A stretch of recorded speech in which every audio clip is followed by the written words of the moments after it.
Hello everybody, it's the Abstractionist. I'm here with a quick video. It's basically going to be about some books that I bought recently, and they relate to like tarot and astrology. So I have been picking up more books.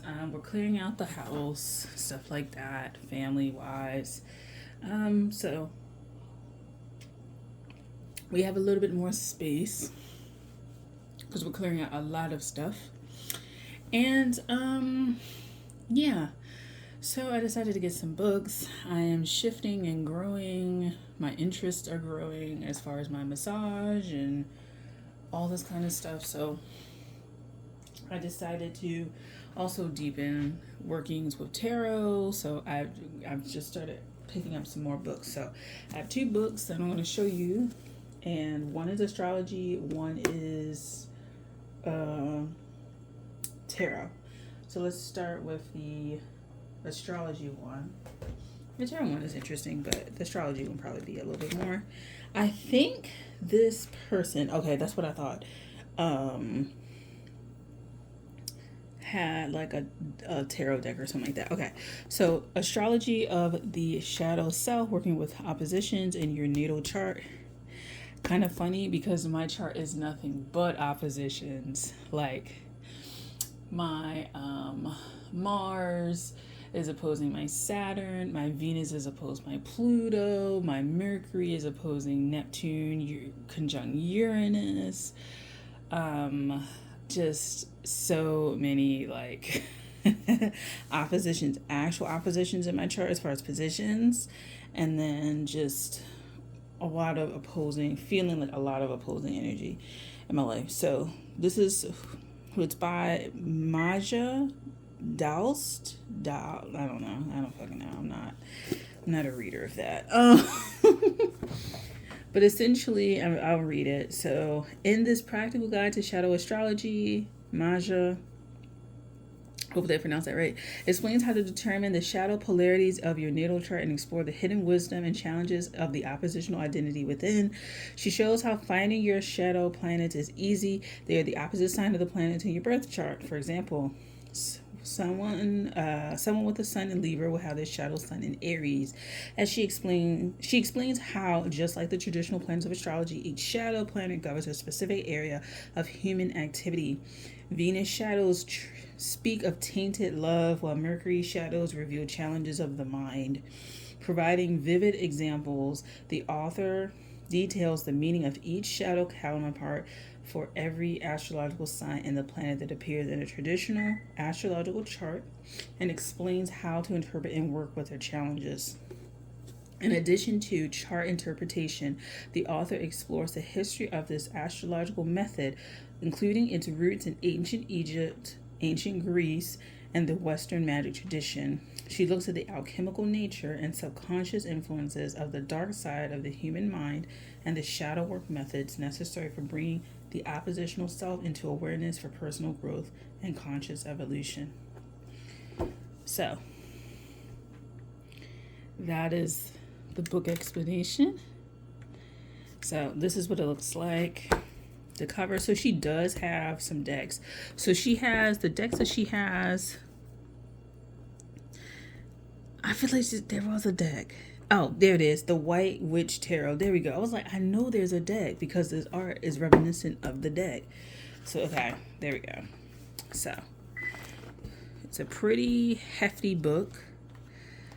And the reason I got this one is because I don't want like the boring tarot books and astrological books. So I just decided to get this one. And this one seemed pretty interesting because we talk about the shadow, and we talk about the shadow as something outside of ourselves and outside of our chart. But I like that this is there. Now, I think the shadow is not, I feel like each astrological sign has its own shadow, kind of like it splits down the middle as opposed to your polarity being your shadow. I believe that each zodiac has its own shadow, right? And it's not necessarily the opposite zodiac sign, but I'm curious what she says about this. And I'm curious about learning about astrology from that perspective. Not that I will wholeheartedly like disagree. It's just I just feel like each zodiac sign has its own shadow, as opposed to the whole of the shadow being opposed, right? Opposition. So there's that. Pretty good size. It's about what, 300-ish pages?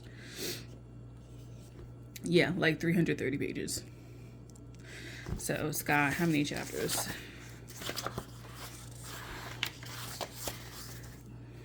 So 1, 2, 3, 4, 5, 6, 7, 8, 9, 10, 11, 12, 13. So about 13 chapters. And this, as you can see, it includes Orpheus, which I never include because I just like, what the fuck is that? You know, I have no idea. So we'll see. We'll get into what that is. Okay. There's that. So on to the next. Secondly, we have this is the Ultimate Guide to Rider-Waite Tarot. Johann Fiebig, and Evelyn Berger. Child, I don't know. These people are like, this girl don't know how to pronounce shit. Anyway, so I got this one because this seemed like, in looking at it, a very simple like explanation guide of it. But I'll show you the things I was interested in terms of the imagery and what they do with the imagery. So I decided to get this because it seemed pretty cool, pretty interesting, pretty neat. And the definitions seem pretty easy enough to grasp. I'm not one of those people that thinks that in order for you to grasp the tarot, you have to have like read like a whole bunch of like academically inclined like papers and books and shit like that. Like, you know, the books that are like 600 pages, you know, only your real master spends 10 years. Look, I get that. I get what y'all are saying. But some of y'all need to just fucking experience tarot by using your tarot cards. Like, you'll actually learn by using your tarot cards. That's my little whisper. Because it's just like, you know, everybody wants you to stay in a book for 30 years about tarot. And it's just like, part of tarot is actually using it and reading it and experiencing life and seeing it reflect in life, and not necessarily the energy that you think comes from the card, but the energy that pervades life that you then kind of interpret through that card, via imagery and color and shape and all that kind of shit. So, you know, because the Three of Wands may, you know, it may talk about colon issues that you're having. You just need to figure out where that gap in information is between that card and what's displayed on that card image-wise, the traditional meanings, and your actual experience and what you're getting intuitively. You know, you need to bring it all together, right? So, Ultimate Tarot Reference. Discover everything you ever wanted to know about the world's most popular tarot deck. The Ultimate Guide to the Rider-Waite Tarot details the 10 most important symbols on each and every card in the deck. That's why I got this. Complete with hundreds of illustrations for easy use. In addition to an explanation of the symbol, each card is given a primary interpretation by topic. Primary meaning, spiritual meaning, daily meaning, prognosis or tendency, love and relationship meaning, success and happiness meaning. Writing in a convenient format designed for quick reference. European Tarot authorities Johann Fiebig and Evelyn Berger also provide tips, hints, facts, and lore to improve your reading right away. Within these pages, you will find the top 10 most important ways of using a single card, facts about the tarot, tips and rules for interpretation, interpretations for each suit, spread layout techniques. Boom, bada boom, bada boom. So yeah, so it goes on. It looks like in the inside, it looked like a text. It looked like a fucking text, but it reminded me of one. The reason why I got this is because of what they said about the interpretation. So here you go. You got different colors, stuff like that. These are the clues that come up for me. Sometimes I gotta do an updated video on like how I read and why sometimes I sit outside of these things. But sometimes I just need to like touch the card, and then sometimes the details be coming up to me via me zooming in on some part of the card. That's why I used to do readings where I had like a paper towel and I had burned holes in it, and I would put it on the card and I would just scan the area, and wherever I felt like the burnt hole needed to highlight, that's what I would do the reading on, not the whole card. But yeah, basically that's what I feel like this book is about. So goes through all of those interpretations of the pentacles and swords and stuff like that. Major arcana. This is what I'm talking about. Let me go ahead and zoom in. Hold on. All right, cool. So this is what I'm talking about. They go through the card. They go through all these symbols, right? Everything, right? And then they do each one. So for this card, let me just, oh God, zoom in again.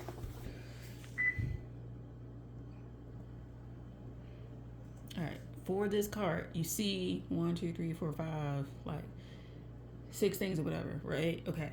So you see those things there, right? Then boom, they go over here and they go through each of the symbols. So they go through the wand, they go through the red mantle, the white robe, the gestures, the figure, the roses and lilies. They go through each of the symbols on the thing, right? Because each of those symbols is important. And at any time, like I said, you can interpret this card based on what you're feeling at the moment. Like sometimes the message that comes from tarot is not like just the message that y'all traditionally get. Sometimes it's like the message is really just coming through this infinity symbol. This infinity symbol right here, right? Like sometimes the message is literally just coming through the cup, just through the pinnacle, just through the lilies, just through the color alone. And I think that people, I get that you're taking a whole composite of the card, but sometimes the message literally comes through like that little part of the card. Like, you know what I'm saying? Like the portal was open for that cup, so you didn't notice the cup. Because sometimes, I don't know if y'all ever had this. When you like look at a card and then like you look again, you be like, damn, I didn't even notice this was here. Like there's quite a few cards where I've been looking at recently, like my Hoodoo tarot deck, and I'm like, I never even noticed this was in the card. But that's because the different layers of awareness are coming out, right? Like some cards take a long time to like actually see the fucking card for what it is. And then sometimes the reason why you hone in on it is because that's the message right there. That's where the message is. The message is in them flowers or the feet or the hands or the eyes or the color or the whatever. Like it's there. It's not necessarily in the whole card, right? You know, the message, example, 5 of Cups. The message may not be in the full 5 of Cups scene card. It could be on the bridge that's in the back. It could be the person, the cloak. It could be, one of the upturned cups. It could be the ground. It could be the water. It could be the pebbles in the corner. Like it could be anything. And so I kind of feel like people, they be getting real weird about tarot, stuff like that. But the messages are literally across the card, and they will come out according to what needs to be coming out. So, okay, that is it. Thank you for watching. These are the books. Again. So I bought these at Barnes & Noble. You can probably find them on Amazon, like if you don't have that. So thank you for watching. I'll talk to you guys later. Bye.